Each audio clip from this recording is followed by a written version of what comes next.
Não sei se você sabe, só existem 4 capítulos na Bíblia que não falam de pecado. Os 2 primeiros, os 2 últimos.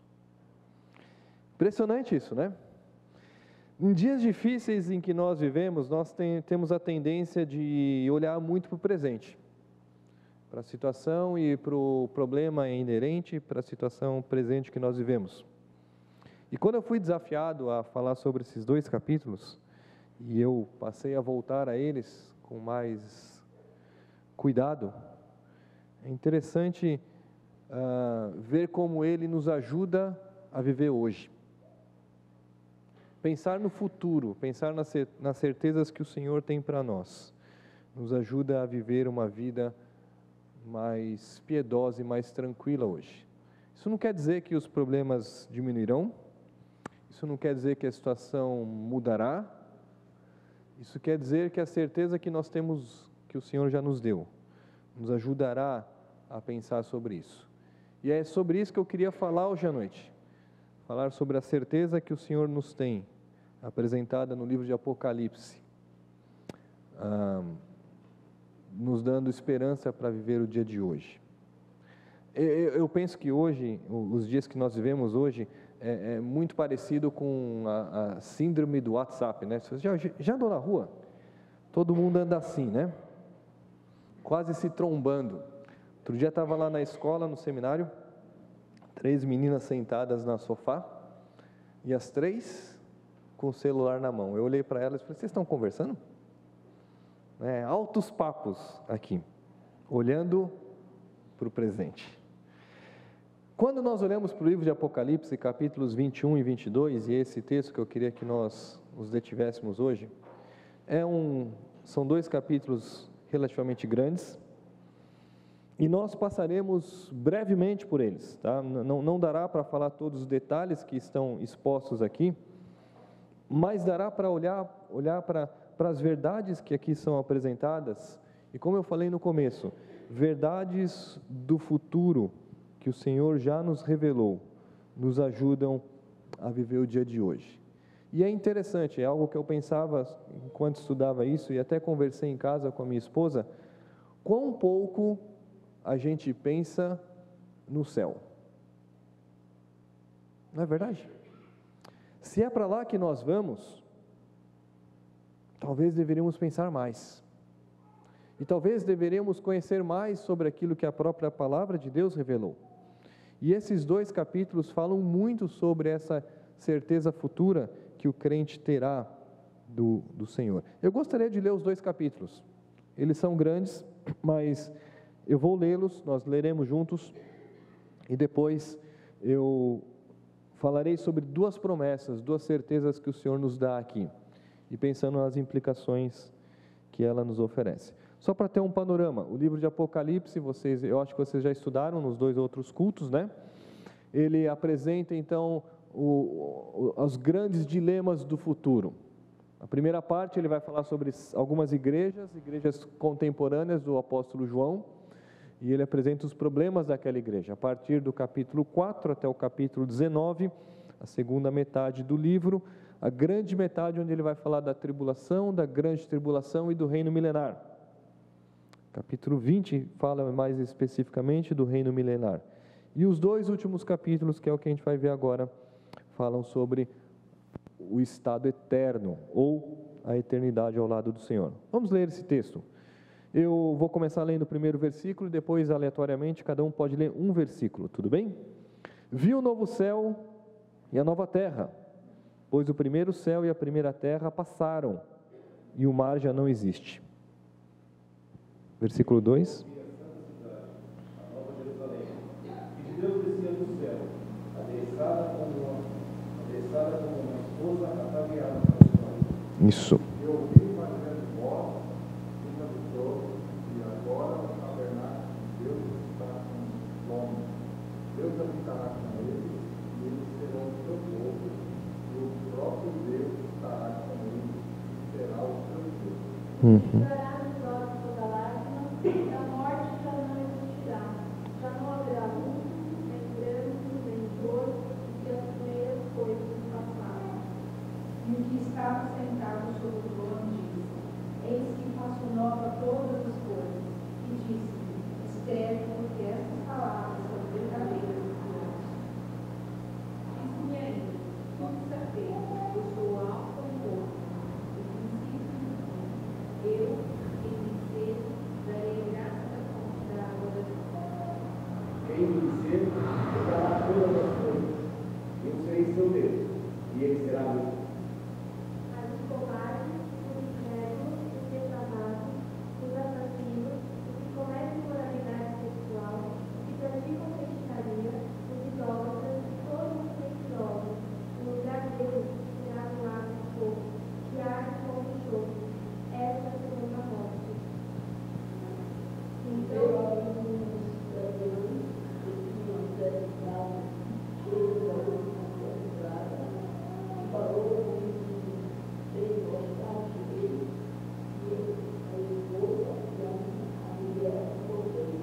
E levou-me em espírito a um grande e alto monte, e mostrou-me a santa cidade de Jerusalém, que descia do céu da parte de Deus. tinha mão de Deus, e a sua língua semelhante a uma pedra soltíssima, com uma pedra fechada, com um cristal resplandecente.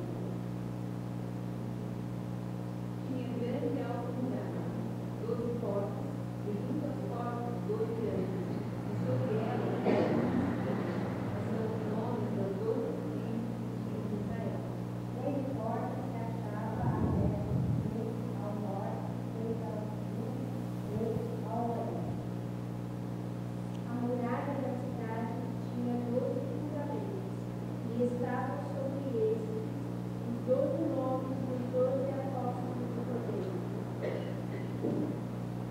Aqueles que falavam comigo tinham uma câmara de ouro para abrir a cidade, e as suas portas são muitas. A cidade é quadrangular, o comprimento das 2 varas. Mediu a cidade com vara até 12 estados. O seu comprimento, largura e altura são iguais. Vendeu também a sua muralha, 144 côvados, medidas de ouro, de piano. A estrutura da muralha é de jaspe. Também a cidade tem um refúgio, semelhante ao vidro líquido.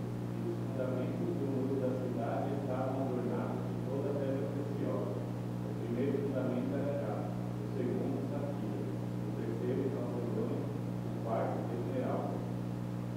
Quinto com safrão, o sexto com sardio, o sétimo com crisólito e o oitavo com berilo. O nono com topázio, o 10º com crisoprácio, o 11º com jacinto e o 12º com ametista. As 12 portas são 12 pedras. Cada uma dessas portas tinha uma só pedra.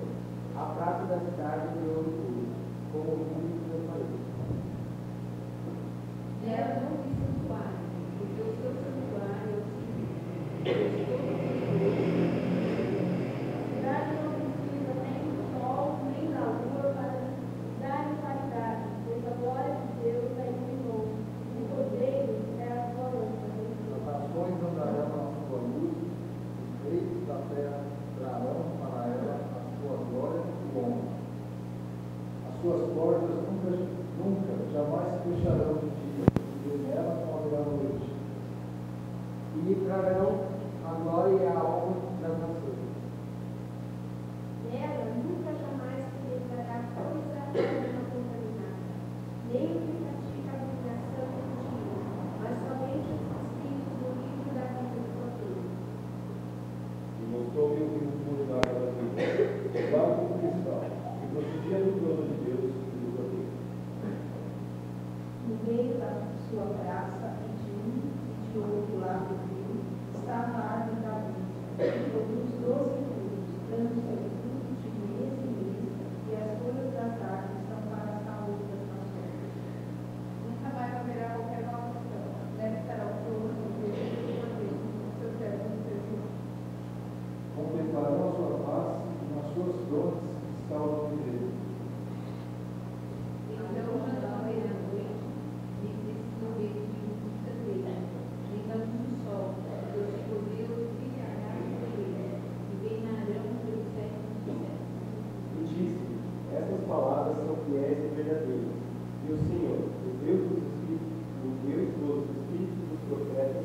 enviou o seu anjo para mostrar aos seus servos as coisas que em breve hão de acontecer.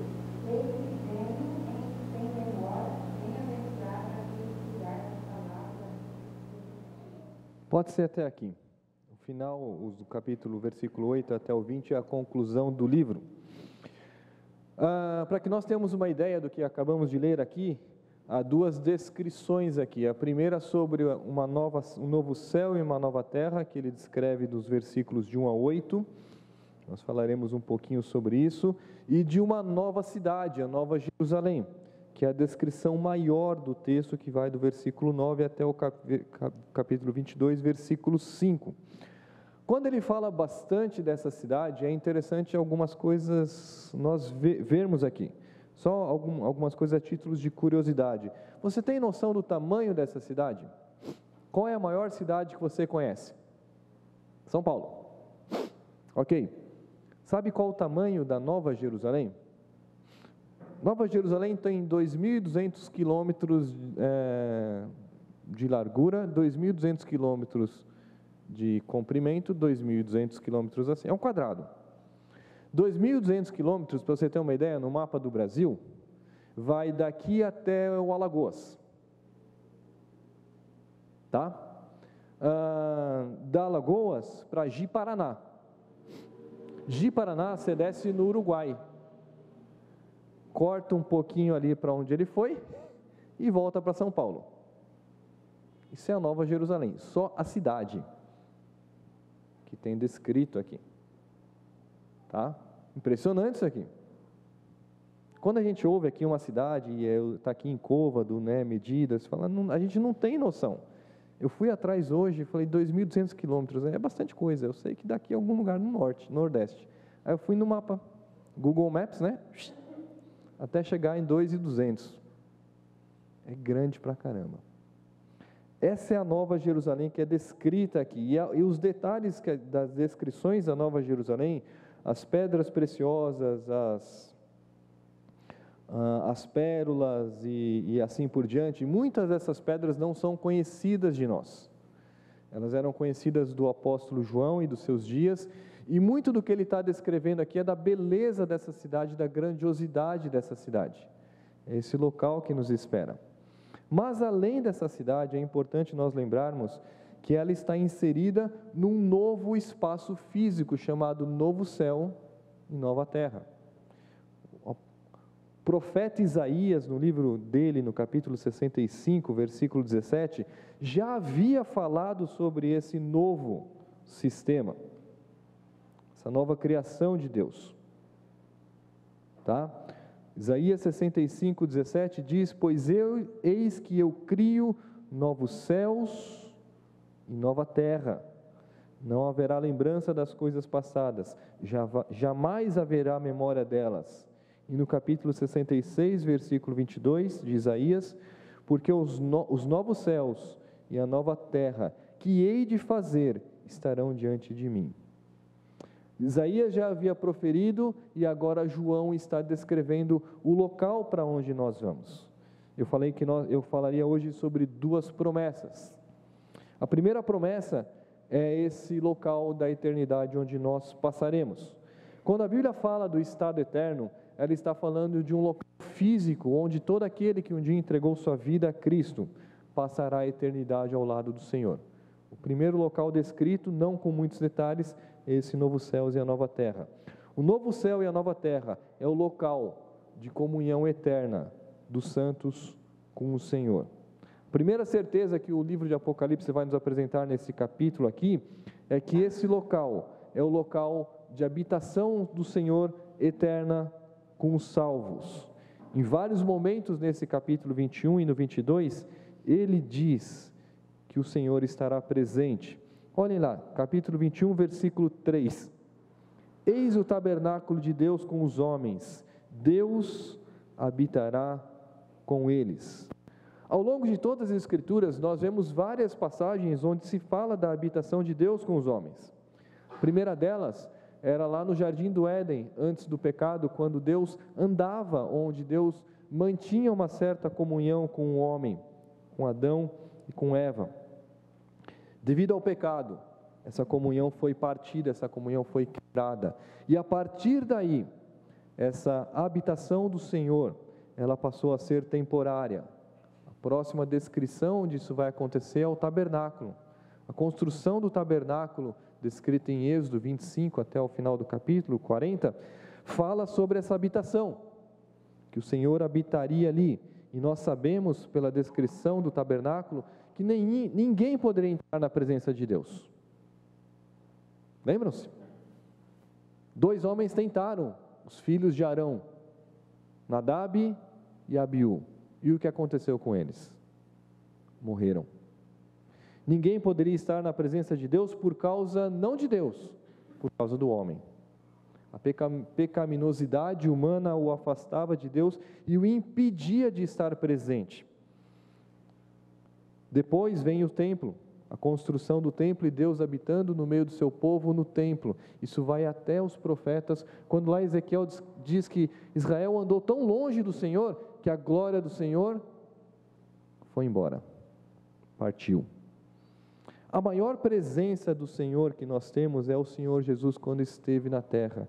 Em João 1,14, é dito: e Ele habitou entre nós, e o Verbo se fez carne e habitou entre nós. A própria presença de Deus, a segunda pessoa da Trindade, o Senhor Jesus, esteve durante um tempo aqui na terra e conviveu com os pecadores. E deve ter sido momentos marcantes, tão marcantes, que os apóstolos não esquecem. Não esquecem e mesmo anos depois relatam os eventos do Senhor Jesus nos 4 evangelhos. Para você ter uma ideia do que foi marcante a vinda e a presença de Jesus entre os apóstolos, o último evangelho, o evangelho de João, ele foi escrito 60 anos depois da vinda de Jesus. 60 anos depois. João escreve isso no ano 92 a 94, que é o seu evangelho. E provavelmente João tinha lá seus 90 e poucos anos. E aí é quando lá no seminário onde eu dou aula, é uma pergunta que eu faço: qual é a chance de um velhinho lembrar com detalhes eventos tão singulares como o Evangelho de João? 90% do Evangelho de João é exclusivo, só ele escreveu. Nenhum dos outros 3 evangelhos narra o que ele escreveu. 2 coisas: as lembranças do Senhor Jesus foram tão marcantes, tão preciosas para ele, que não tem como esquecer. Mesmo anos depois, são lembranças vivas. Uma segunda, com certeza, é a ação do Espírito Santo, que o faz lembrar eventos que marcaram a vida dele. Depois da vinda do Senhor Jesus, a promessa da habitação do Senhor parte para a igreja. E a grande promessa da presença do Senhor está na presença do Espírito Santo que habita no salvo. E Paulo fala isso em Efésios 1, de 13 e 14, quando ele diz que aquele que entregou sua vida a Cristo tem a presença do Espírito nele. Olhem lá, Efésios 1, de 13 e 14. Em quem também vós, depois de ouvistes a palavra da verdade, foi evangelizado, o evangelho da vossa salvação, tendo nele também crido, ou seja, se rendeu aos pés de Jesus. Qual é a consequência, qual é o fato? Fostes selados com o Santo Espírito da promessa, o qual é o penhor da nossa herança, ou seja, a presença do Senhor hoje é manifesta, é presente na igreja, por meio do Senhor Jesus. Mas quando chega aqui no Apocalipse, no novo céus e na nova terra, essa presença já não é mais uma presença em que nós não vemos, sabemos que existe, não temos um contato direto, como é hoje, mas será. Impressionante isso. Já parou para pensar? Que no futuro você e eu, você que entregou sua vida a Cristo, você terá o privilégio de habitar, de viver na presença do Senhor. Olhem os textos, versículo 3, já li, versículo 10 e 11 do capítulo 21, diz lá no capítulo 21, 10 e 11, tem a glória de Deus, o seu fulgor era semelhante a uma pedra preciosíssima, como a pedra de jaspe. A presença do Senhor será perceptível, será visível. Versículos 22 e 23, não vi santuário, porque o seu santuário é o Senhor, o Deus Todo-Poderoso e o Cordeiro. A cidade não precisa do sol, por quê? Pois a glória de Deus a iluminou, o Cordeiro é a sua lâmpada. Capítulos 22, versículos 1 e 3, ele me mostrou a água da vida brilhante, do qual sai do trono de Deus. Versículo 3, nela estará o trono de Deus e do Cordeiro, seus servos o servirão. A presença do Senhor será marcante, será visível. E talvez você esteja perguntando aí, o que eu verei? Não sei. O texto diz que nós veremos. O Senhor Jesus, com certeza. Deus Pai já não sei, porque Ele é Espírito e o Espírito Santo também é um Espírito, mas a Bíblia diz que essa presença será possível, essa convivência do salvo com o Senhor. A segunda verdade dessa certeza é que não só o Senhor estará lá, mas todos os salvos. Depois de escrever as diversas julgamentos do Senhor das nações incrédulas que decidiram abandonar o Senhor, João vai falar sobre essa certeza e essa esperança que o crente tem. Ele cita várias vezes neste capítulo quem estará presente lá, qual homem estará presente. No capítulo 21, versículo 7, ele diz, é a primeira menção dos participantes do céu. E diz, o vencedor herdará estas coisas. Esse termo vencedor é um termo comum no livro.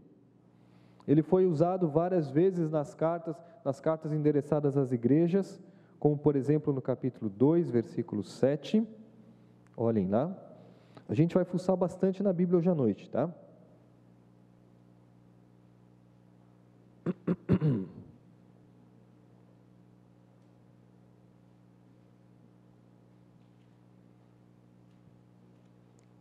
Apocalipse 2, versículo 7 diz, ao vencedor dar-lhe-ei que se alimente da árvore da vida.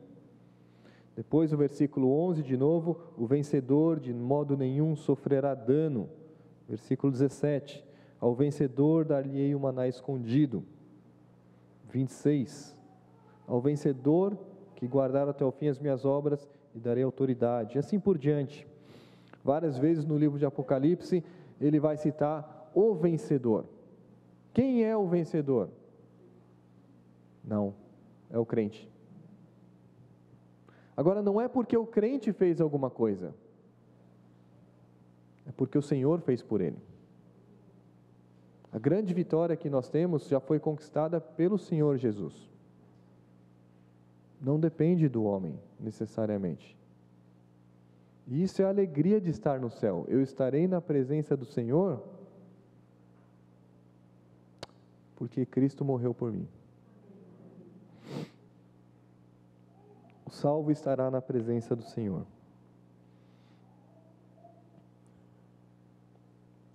No versículo 27 do capítulo 21, ele vai falar mais sobre quem estará lá. Ele descreve melhor.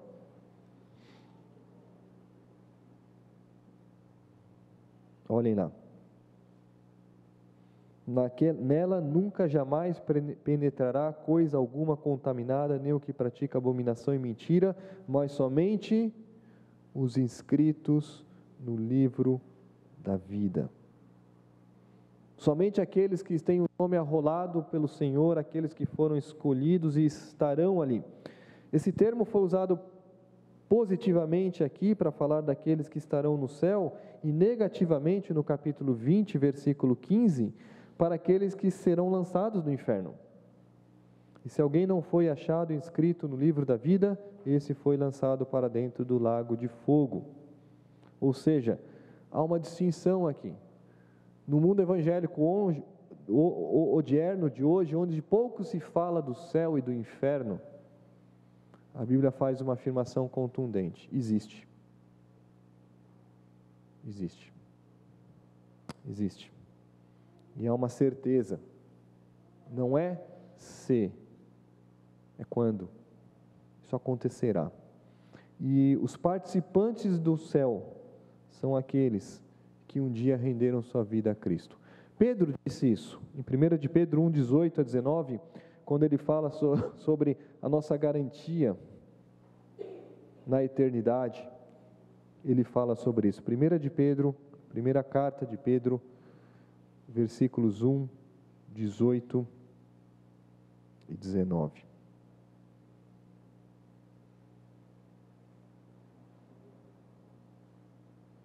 Sabendo que não foi mediante coisas corruptíveis como prata ou ouro que fostes resgatados do vosso fútil procedimento, que vossos pais os legaram, mas pelo precioso sangue, como de cordeiro, sem defeito e sem mácula, o sangue de Cristo, conhecido com efeito antes da fundação do mundo, porém manifestado no fim dos tempos por amor de vós, que por meio dele tendes fé em Deus, o qual ressuscitou dentre os mortos e lhe deu glória, de sorte que a vossa fé e esperança estejam em Deus. O crente tem uma esperança, a eternidade. E a esperança aqui não é uma expectativa. Qual a diferença do homem que está na fila da lotérica com um bilhetinho e um dinheiro no bolso para fazer uma fezinha? Para o crente, qual a diferença?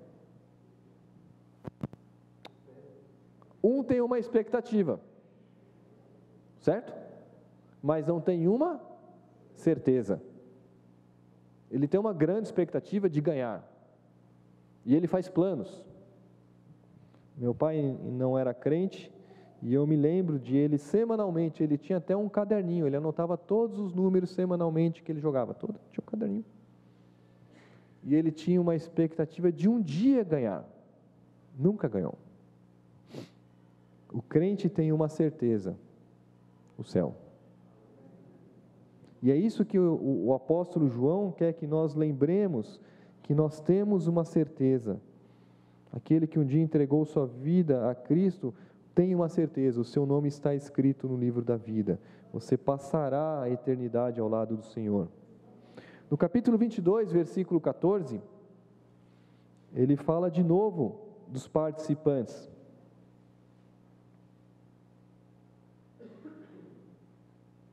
Bem-aventurados aqueles que lavam as suas vestiduras no sangue do Cordeiro, para que lhes assista o direito à árvore da vida.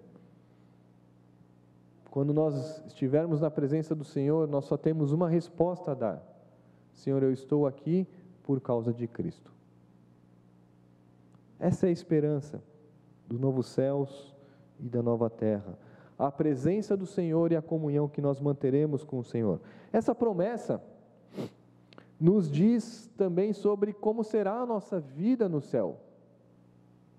Tem 4 aspectos que o evangelista vai enfatizar aqui, que serão marcantes.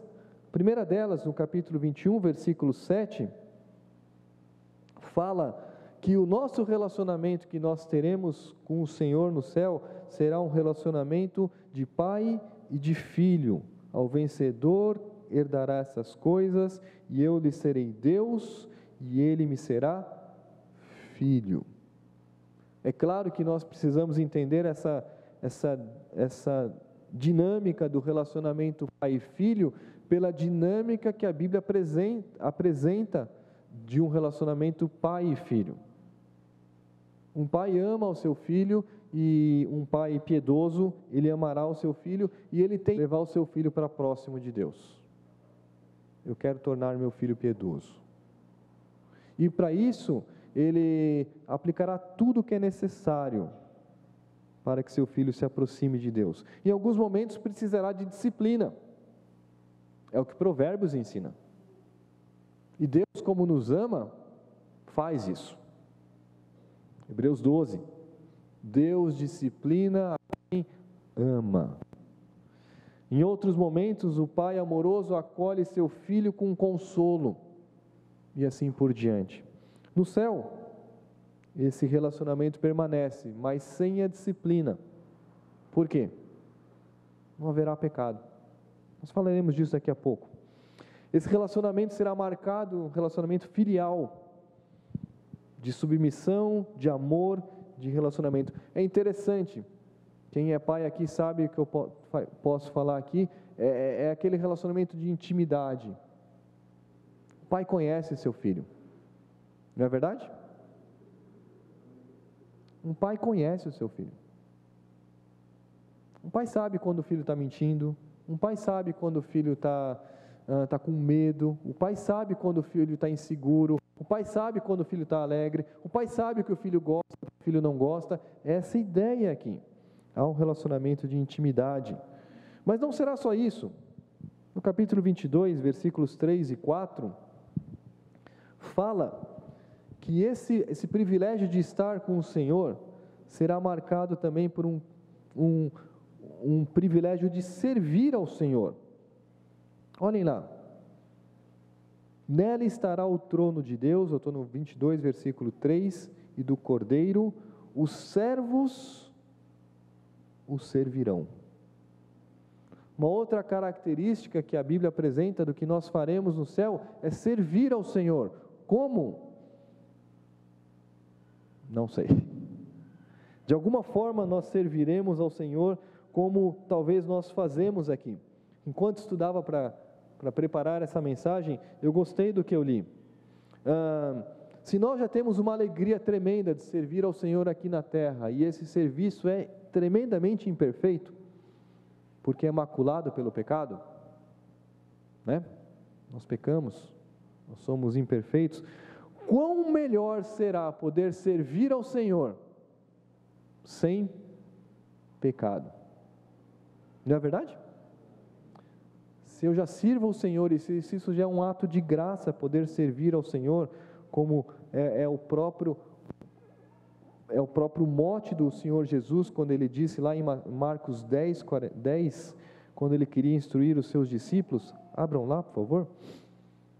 O grande desafio do cristão é o serviço. E naquele dia os discípulos discutiam sobre quem seria o maior. E o Senhor Jesus reúne o grupo e diz o seguinte, versículo 42. Lembram-se? Tiago e João se aproximam-se de Jesus e fazem um pedido: Senhor, na sua glória, eu posso sentar um à direita e a outro à sua esquerda? Parece um pedido simples, não tão simples assim. Sentar-se ao lado da autoridade máxima, quanto mais próximo eu estou da autoridade máxima, maior privilégio e poder eu tenho.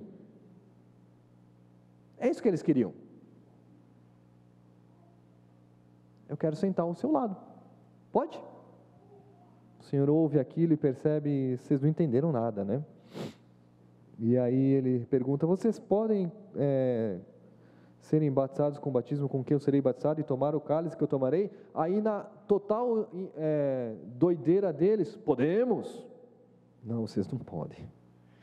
E aí Jesus, percebendo que eles não entendem, muito menos os outros, ele reúne o grupo e diz, chamando para junto de si, versículo 42, sabeis que os que são considerados governadores dos povos têm-no sobre os domínio, e sobre eles os seus maiorais exercem autoridade. É assim que funciona. Quem tem maior autoridade, manda. Nosso mundo é assim, ou não? Manda quem pode, obedece quem tem juízo. Se o seu patrão pedir algo para você, você vai fazer rapidinho. Se for o office boy, você manda ele esperar. Não é assim? É assim que funciona o mundo. Mas entre vós não será assim. Pelo contrário, quem quiser tornar-se grande entre vós, esse será o que vos sirva. E quem quiser ser o primeiro, será servo de todos. E ele fala de si mesmo, pois o próprio Filho do Homem não veio para ser servido, mas para servir e dar a sua vida em resgate para o mundo. Esse texto de Marcos, ele é seguido subsequentemente, o próximo evento da história é João 13. Lembra que aconteceu em João 13, na primeira parte? Jesus está na ceia, todos estão lá, e de repente, no meio da ceia, Jesus levanta-se para fazer o quê? Lavar os pés. E Pedro acha estranho aquilo, ele não espera que o mestre faça isso. Mas sabe o que é impressionante? Olha lá o primeiro versículo de João 13. Ora, antes da festa da Páscoa, sabendo Jesus que era chegada a sua hora de passar deste mundo para o Pai, tendo amado os seus que estavam no mundo, amou-os até o fim. A ideia aqui é amou-os completamente. E como ele vai demonstrar esse amor? Quando ele vai lavar os pés dos discípulos. Era uma prática comum daqueles dias, quando eles caminhavam pelas ruas das cidades não eram pavimentadas, eles andavam com sandálias tipo franciscano, e quando eles chegavam nos locais, o pé estava sujo, e não sentavam em cadeiras como a gente, e eles iam comer meio que deitados assim. Agora, você ia gostar de comer ao lado de alguém que tinha um pé purulento, que andou o dia inteiro na rua? Não, né? As casas mais abastadas tinham um escravo que lavava os pés. Nas casas onde isso não havia, que era o caso aqui, alguém que tinha que tomar a iniciativa de pegar e lavar os pés uns de todos, para que todos estivessem higienizados, limpinhos e pudessem comer. Mas o que aconteceu aqui? Ninguém fez. Por quê? Se você lembrar de Marcos 10, qual era a preocupação deles? Quem é o maior? O maior não se preocupa em lavar os pés, isso é coisa do menor. O nosso relacionamento na eternidade será marcado pelo serviço. E é serviço com alegria, nós serviremos ao Senhor. E se você não aprendeu a servir ao Senhor hoje, você vai ter que aprender no céu. Eu espero que você já faça isso hoje, com alegria. E servir ao Senhor é um dos maiores privilégios que o Senhor deu. E servir necessariamente não precisa ter um holofote mirando em você. Aquele que quiser ser grande, seja aquele que sirva. O nosso serviço imperfeito será transformado, redimido por um serviço perfeito. Não somente isso, não só teremos um relacionamento filial, nós teremos o privilégio de servir, nós teremos algo que nós temos em parte também hoje. Volta lá para o capítulo 22, versículo 4.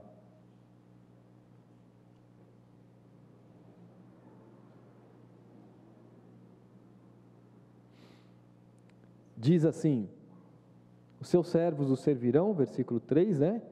Contemplarão a sua face, e na sua fronte estará o nome dele. O terceiro privilégio que somente os salvos terão é essa intimidade com o Senhor, o contemplar ao Senhor. Não será um conhecimento distante, mas será um conhecimento próximo. E aqui a ideia de alguém que eu consiga olhar nos olhos. 1 João, o mesmo apóstolo, escrevendo em 1 João, capítulos 3, de 1 a 3, ele fala dessa certeza, dessa esperança.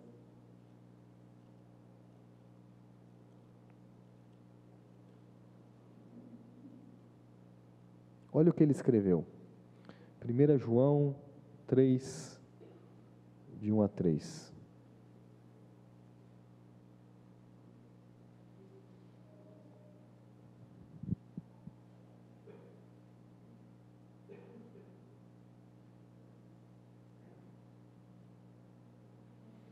Vede que grande amor nos tem concedido o Pai.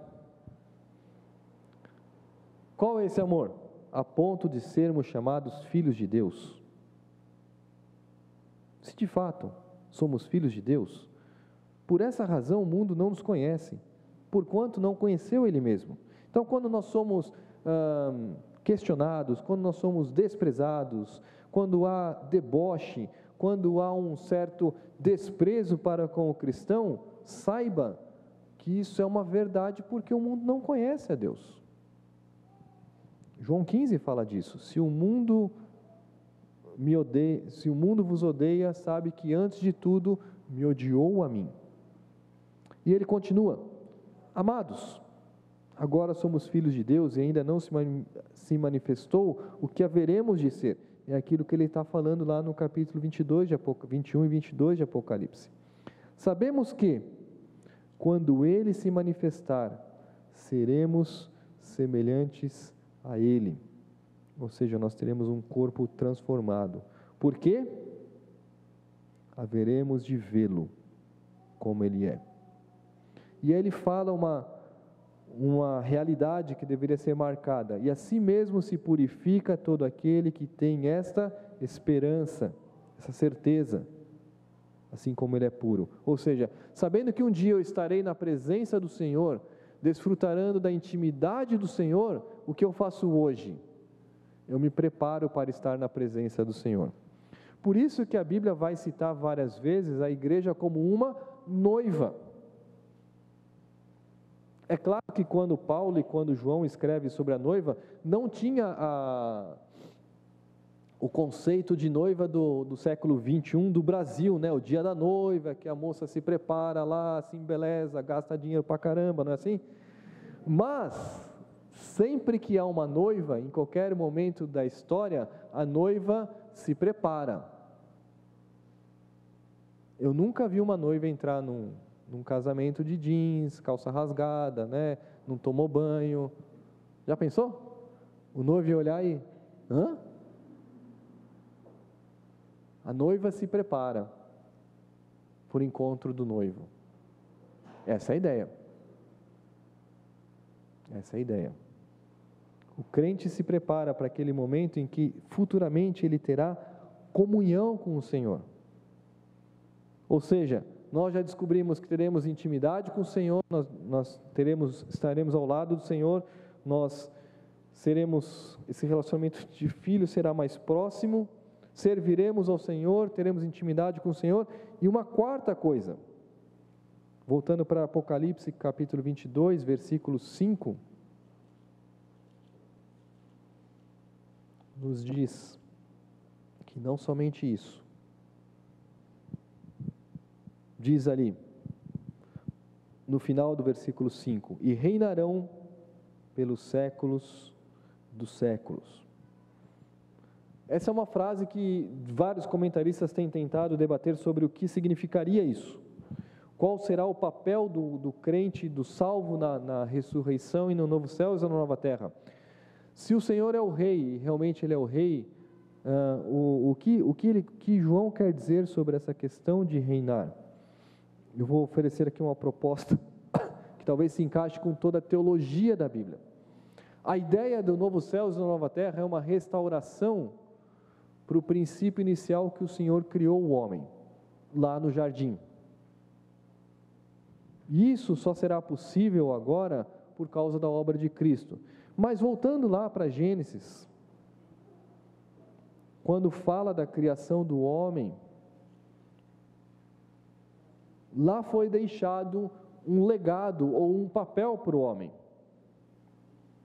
Gênesis 1, 27 e 28. Famoso texto falando sobre a criação do homem que diz: criou, pois, o homem à sua imagem, a imagem de Deus o criou, homem e mulher os criou. Quando a Bíblia fala de imagem e semelhança, como está aqui, está falando das características que o homem compartilha com Deus, não necessariamente características físicas, mas qualidades que só o homem tem e que nenhum outro ser da natureza tem. Por exemplo, o poder de comunicar-se. Nós somos capazes de aprender uma língua, comunicar-nos um com o outro e desenvolver comunicação. Cachorro não tem. Tá? Você é capaz de aprender uma outra língua que não o português, certo? Você pode entrar numa escola de línguas e aprender qualquer outra língua. Cachorro só sabe falar cachorrês. Eu nunca vi um cachorro numa escola de línguas para aprender a falar mianês, para pegar um gato, né? O homem faz escolhas, não faz escolhas? Ele escolhe se ele vai comer salada ou hambúrguer. Cachorro não. Cachorro come o que ele gosta, ou o que ele sente que ele precisa. Eu nunca vi um dono de cachorro, o cachorro tá gordão, eu falei, meu amigo, você precisa entrar numa dieta, cara, é só saladinha agora. E o cachorro raciocina, é verdade, tô mal. Só o homem tem essa capacidade de raciocinar, pensar, ter emoções e fazer escolhas. Versículo 28. E Deus os abençoou e lhe disse, sede fecundos, multiplicai-vos, enchei a terra, preste atenção aqui, sujeitai-a, dominai sobre os peixes do mar. É a mesma ideia do reinar. O homem foi criado por Deus para que ele reinasse, ele exercesse domínio sobre a terra. E como ele faria isso? Sendo a imagem e semelhança de Deus, exercendo as qualidades que Deus tem, fazendo como Deus faz, o homem faria igual. Por causa do pecado, o homem não consegue fazer isso plenamente, porque hoje o homem, no seu exercício de domínio, ele imita Satanás. Tirania, maldade, egoísmo, ele não imita mais a Deus. Ok? O grande luta do homem quando entrega a sua vida a Cristo é voltar a fazer o que Deus exigiu dele no jardim, e ele só fará isso plenamente de novo quando? No novo céu e na nova terra. Então, provavelmente, não posso afirmar, porque pouco se fala desse local, o homem voltará a dominar a natureza piedosamente. Ah, então vai ter animal no novo céu e nova terra? Pode ser. O texto não diz. Pode ser. Esse relacionamento com a nova criação será restaurado, completamente restaurado. Essa é a primeira promessa. Nós estaremos na presença do Senhor, nós desfrutaremos da presença do Senhor e teremos coisas a fazer.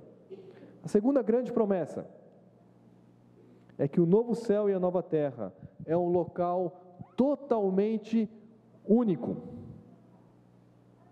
em algum momento semelhante ao nosso, em outros bem diferentes. Olha as diferenças que o livro de Apocalipse nos apresenta. A primeira delas está lá no capítulo 21, primeiro versículo.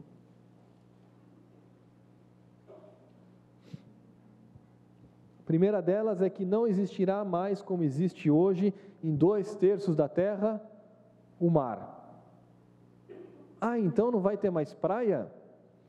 Não sei. Vai ter água.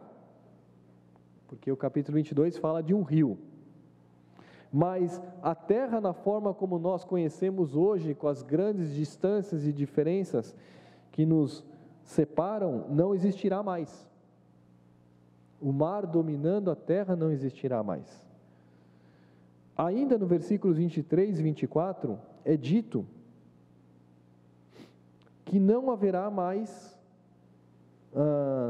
da luz do sol e nem da lua. Aqui alguns vão pegar e falar, está vendo? A Bíblia cientificamente está errada. Não, aqui não está falando necessariamente que a lua ilumina a terra e que a lua tem luz própria. É o fenômeno que o homem, olhando para a lua, ele diz, a lua ilumina. Assim como todo dia você fala que o sol nasce e que o sol se põe. E ninguém vai falar, oh meu amigo, você está falando tudo errado, né? Porque o sol não faz nada disso, você está laborando em erro. Não, simplesmente diz que nesse novo céu e na nova terra, essa luz não será mais necessária. Já pensou nisso? Porque a luz do próprio Senhor iluminará a terra. Como será isso? Não sei. Aqui diz que será assim. Um fato importante é que não haverá mais trevas, no sentido de um lugar perigoso.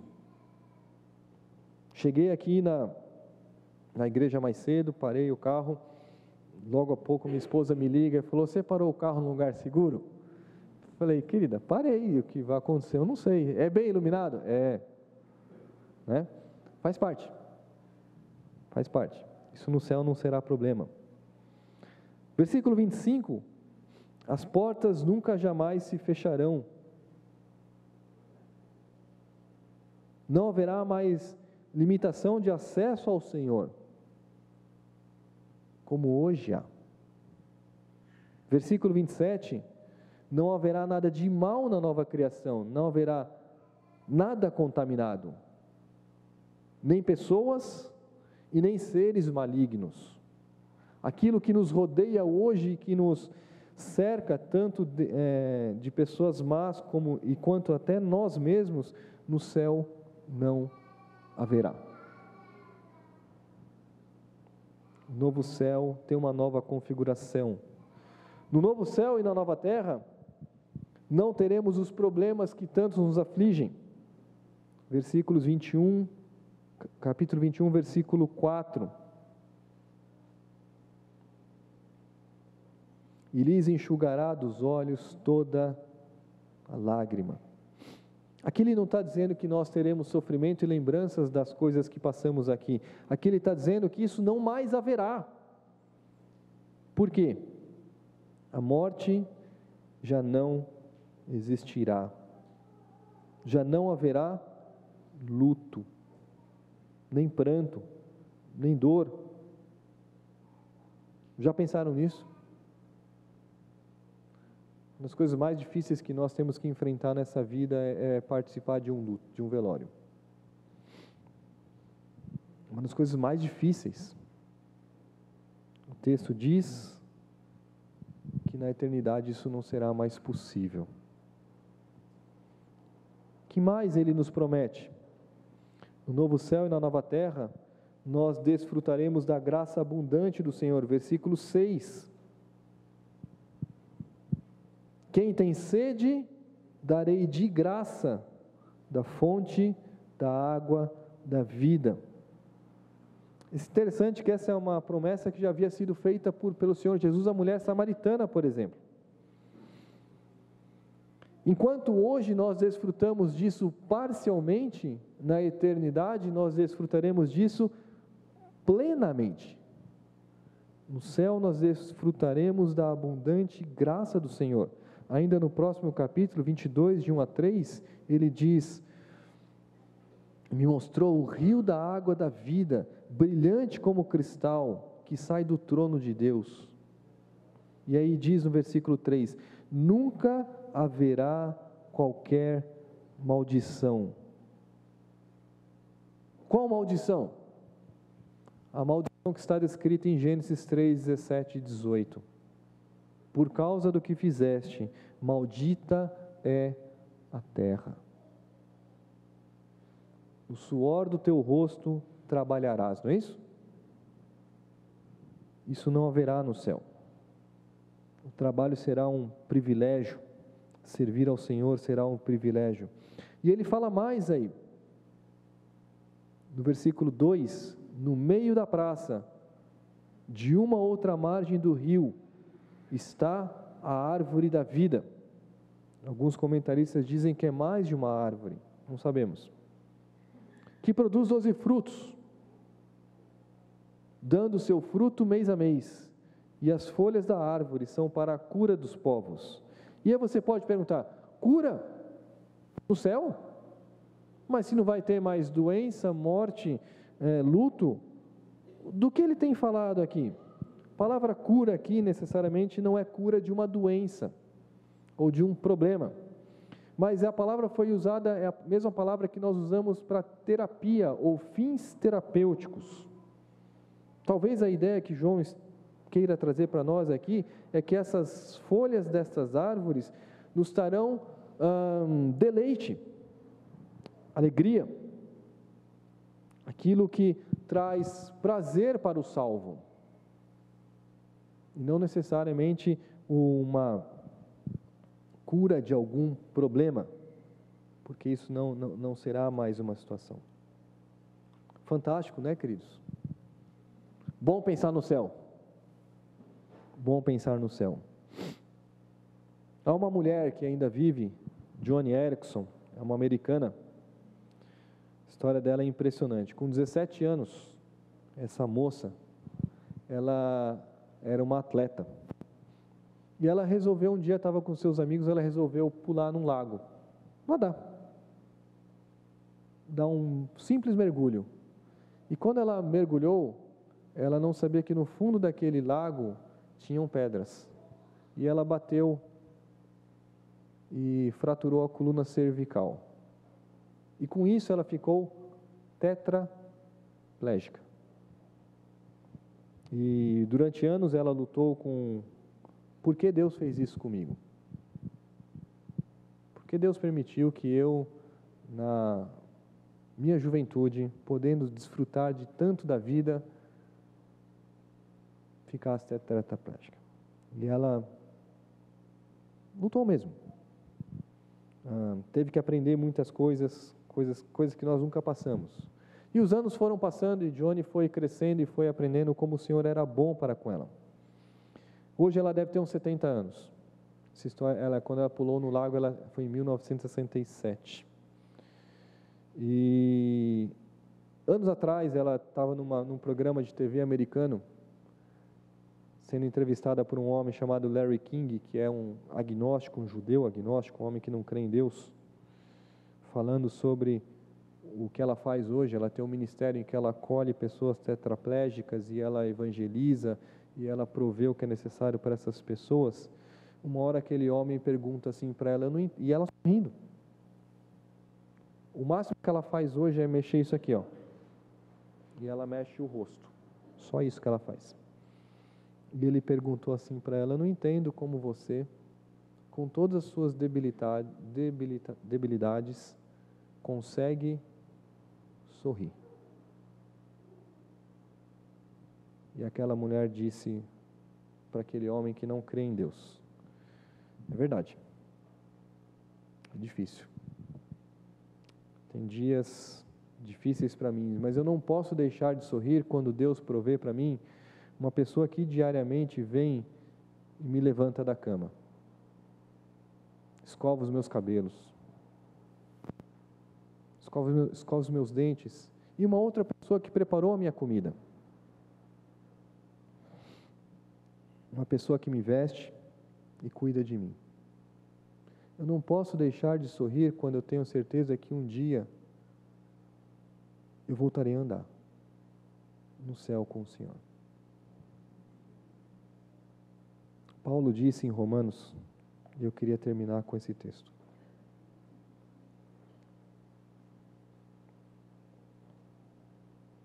Romanos 8.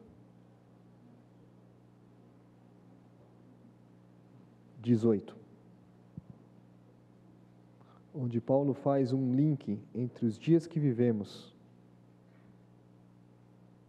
e os dias que viveremos. Preste atenção. Porque para mim tenho por certo que os sofrimentos do tempo presente não podem ser comparados com a glória a ser revelada em nós. Paulo não nega que os dias são de sofrimentos, mas ele tem o olhar certo. Ele tem o seu olhar na eternidade. Os dias do tempo presente não podem ser comparados com a glória a ser revelada. João nos deu uma breve lampejo dessa glória. E é isso que nos deveria nos animar hoje. Quando nós olhamos para essas promessas, duas promessas deixadas no Apocalipse para nós, a certeza de que um dia estaremos na presença do Senhor, desfrutando da sua intimidade, servindo, exercendo o nosso papel na nova natureza, num local totalmente diferente deste, preparado pelo Senhor. Isso nos deveria nos levar a viver hoje diferente, de modo diferente. Não é a expectativa da fila da loteria. É a certeza. Por quê? João disse, Deus disse para João: escreve estas palavras, porque são fiéis e verdadeiras.